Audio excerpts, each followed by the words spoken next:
নমস্কার বন্ধুরা, ছোট্ট একটি মোটিভেশনাল কাহিনী শুনুন, আপনাদের জীবন বদলে যেতে পারে। এক আশ্রমে এক গুরুদেব ছিলেন আর তার কিছু শিষ্য ছিল। একদিন সেই শিষ্যর ভেতর থেকে একটি শিষ্য গুরুদেবের কাছে আসলো। এসে বলল, গুরুদেব, আপনি যেমন আমাদের গুরুদেব, আপনার গুরুদেব কে ছিলেন?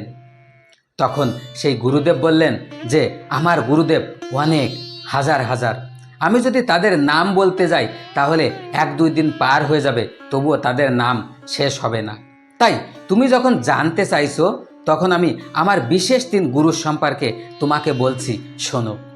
আমার বিশেষ 3 গুরুর ভিতরে প্রথম গুরু হলে একটি চোর। আমি যখন প্রথম সন্ন্যাস ধর্ম গ্রহণ করেছিলাম, তখন আমি একদিন এক গ্রামের ভেতর দিয়ে যাচ্ছিলাম। রাত হয়ে গিয়েছিল, আমি কোথায় আশ্রয় নেব তা আমি বুঝতে পারছিলাম না। ঠিক সেই সময় আমার একটি চোরের সাথে দেখা হয়। সেই চোরটি আমাকে জিজ্ঞাসা করেছিল, কোথায় যাচ্ছেন? আমি তখন বলেছিলাম, আমি যাব অন্য গ্রামে, কিন্তু রাত হয়ে গেছে, কোথায় আশ্রয় নেব তা আমি বুঝতে পারছি না। তখন সেই চোরটি বলেছিল, আমি একটি চোর, আপনি যদি চান তাহলে আমার বাসায় স্থান নিতে পারেন, আশ্রয় নিতে পারেন, আমার পাশেই বাসা। তখন আমি বাধ্য হয়ে তার বাসায় গিয়েছিলাম। আমি রাতে তার বাসায় ছিলাম। সকালবেলা সেই চোরটি আমাকে বলল, আপনি বিশ্রাম করতে লাগুন, আমি চুরি করতে যাচ্ছি, দেখি কিছু পাই কিনা। সে সন্ধ্যার সময় ফিরে আসলো খালি হাতে। আমি তাকে বললাম, খালি হাতে ফিরে এসেছো? তখন চোরটি বলল, সারাদিন কিছু পাইনি, কি করব। তারপর সে পরের দিন আবার সকালবেলা গেল চুরি করতে। সারাদিন হয়ে গেল, সন্ধ্যার সময় আবার ফিরে আসলো, কিন্তু কিছু পেল না। আমি তাকে বললাম, তুমি আজও খালি হাতে ফিরে এসেছো? তখন চোরটি আমাকে বলল, আজও খালি হাতে এসেছি, তাতে কি হয়েছে? আজ না হয় কাল, কাল না হয় পরশু, অবশ্যই আমি কিছু না কিছু পাবো। আর ভগবান যখন আসেন তখন সাহায্য অবশ্যই করবেন, আমার রাস্তা, আমার অবস্থার পরিবর্তন তিনি অবশ্যই করবেন, আমি সেই আশাই আছি। চোরের এই কথা শুনে আমি বড় অবাক হয়ে গিয়েছিলাম। আমি সেখানে 1 মাস ছিলাম, আর চোর ঘুরে ফিরে সেই একই কথা আমাকে বলতো যে ভগবান তো আছেন, তিনি কোনো না কোনো ব্যবস্থা অবশ্যই করবেন। আমি সেই চোরের কাছ থেকে তাই শিখেছিলাম। শেখার পরে আমার জীবনে অনেক সমস্যা এসেছিল। সন্ন্যাস জীবনে অনেক সময় আমি এমন ভেবেছিলাম যে সন্ন্যাস ধর্ম ত্যাগ করে আমি অন্য কোথাও চলে যাই, কিন্তু আমি যখনই এই ত্যাগ করার কথা ভাবতাম, আমার জীবনে বড় সমস্যা আসতো, তখন ওই চোরের কথায় আমার মনে পড়তো যে ভগবান তো আছেন, তিনি কোনো না কোনো ব্যবস্থা অবশ্যই করবেন। তাই সেই চোর আমার জীবন পাল্টে দেয়, আর এজন্য আমি আজ তোমাদের গুরু হতে পেরেছি। আমার দ্বিতীয় গুরু একটি কুকুর। আমি একদিন ক্লান্ত হয়ে এক নদীর পাড়ে বসেছিলাম। ঠিক সেই সময় দেখতে পেলাম দূর থেকে একটি কুকুর আসছে। সে মনে হয় ওই নদীর জল পান করবে এজন্য, কেননা সে অনেক তৃষ্ণার্ত ছিল।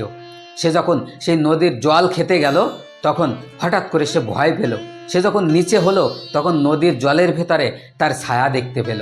সে ভয় পেয়ে পিছনে চলে আসলো। তারপর সেই কুকুরটি আবার গেল জল খেতে। আবার যখন নদীর জলের ভেতরে নিজের ছায়া দেখলো, সে মনে করলো অন্য কোনো কুকুর রয়েছে জলের ভিতরে, তাই আবার সে পিছনে ফিরে আসলো। এভাবে অনেকবার ভয় পেয়ে পিছনে ফিরে আসতে লাগলো। তারপর তার যখন অনেক জল তৃষ্ণা লাগলো, তখন সে এক লাফ দিয়ে নদীর ভিতরে পড়লো আর সেখানে জল খেলো। আর যখন সে লাফ দিয়ে নদীর ভেতরে পড়লো, তখন সেই নদীর যে ঢেউ, সেই ঢেউতে তার যে প্রতিচ্ছবি ছিল, তার যে ছোঁয়া ছিল, সব মুছে গেল। আমি সেই কুকুরটি থেকে শিখেছিলাম যে যে ব্যক্তি বা যে কোনো প্রাণী, যে কোনো মানুষ যদি নিজের ভয়কে জয় করতে পারে, তাহলে যে কোনো সফলতাকে অবশ্যই অর্জন করতে পারে। তারপর আমার তৃতীয় যে গুরু, তিনি ছিলেন একজন বাদশা। আমি একদিন এক গ্রামের ভিতর দিয়ে যাচ্ছিলাম। যখন আমি অনেক জ্ঞানী হয়েছিলাম, আমি নিজেকে অনেক জ্ঞানী মনে করতাম। একদিন আমি গ্রামের ভিতর দিয়ে যাচ্ছিলাম, দেখতে পেলাম ছোট একটি বাচ্চা একটি মোমবাতি জ্বালিয়ে খেলা করছে সন্ধ্যাবেলা। আমি সেখানে গিয়ে মনে করলাম ওই বাচ্চাটির কাছে কিছু প্রশ্ন জিজ্ঞাসা করব। তাই আমি সেখানে পৌঁছালাম আর বাচ্চাটিকে বললাম, তুমি কি বলতে পারো এই যে আগুনটি তুমি মোমবাতিতে জ্বালিয়ে রেখেছো, আগুনটি কোথা থেকে এসেছে? তখন সেই বাচ্চাটি হঠাৎ করেই সেই মোমবাতিটি এক ফু দিয়ে নিভিয়ে দিল। দিয়ে সে উল্টো আমাকে প্রশ্ন করলো যে আমি যে মোমবাতিটি নিভিয়ে দিলাম, এই নিভিয়ে দেওয়া মোমবাতিটির আলো কোথায় চলে গেছে, তা কি আপনি বলতে পারেন?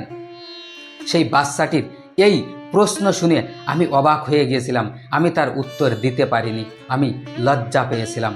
আমি সেই বাচ্চাটিকে শিখেছিলাম যে ছোট থেকে ছোট মানুষের কাছ থেকেও শিক্ষা পাওয়া যায়, শিক্ষার কোনো শেষ নেই।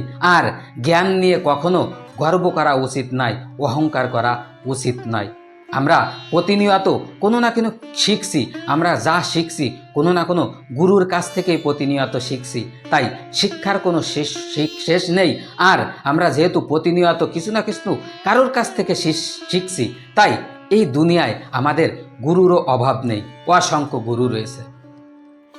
তো বন্ধুরা, ছোট্ট কাহিনী আমাদের এই শেখায় যে শিক্ষার কোনো শেষ নেই।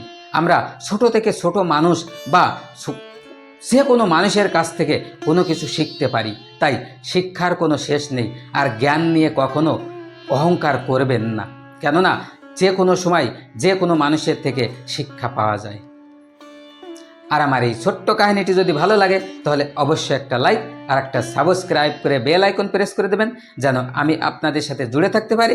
আর আমার এই চ্যানেলে এমন ছোট ছোট অনেক কাহিনী দেখতে পাবেন। আর আমার কাহিনীর ভিতরে যদি কোনো ভুল দেখতে পান তাহলে অবশ্যই কমেন্টস করে জানাবেন। ধন্যবাদ।